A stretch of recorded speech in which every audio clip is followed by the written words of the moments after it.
वतीने संस्थेच्या वतीने वारंवार मी मागणी करत होतो सांगोळे साहेबांना की जे रस्त्यावर म्हणजे फुटपाथवर काही लोक व्यवसाय करतात तर त्यांना दरवेळेस अतिक्रमण अतिक्रमण अतिक्रमण ही गोष्टी सांगतात. हे अतिक्रमण म्हणजे आम्हाला ही गोष्ट कळत नाही मॅडम की लोक सगळे भारतातले जालन्यातले महाराष्ट्रातले आहेत आणि यायचं आणि अतिक्रमण अतिक्रमण म्हणायचं. तरी अतिक्रमणाची व्याख्याच आम्हाला समजत नाही मॅडम. आम्ही रस्त्यावर पोट भरणारे लोक आहे. या देशामध्ये महाराष्ट्रामध्ये 30% इंडस्ट्री आहे.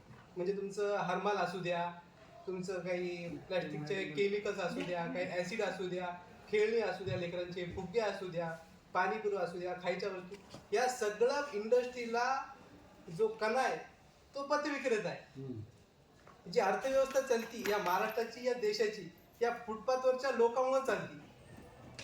कुणी बाहेरचा जर माणूस आला खेड्यातला तर त्याला मोठ्या हॉटेलमध्ये चहा नाही भेटत, त्याला फुटपाथवर चहा भेटते मॅडम. त्याला फुटपाथवर 10 रुपयाला समोसा पुरी भाजी भेटते.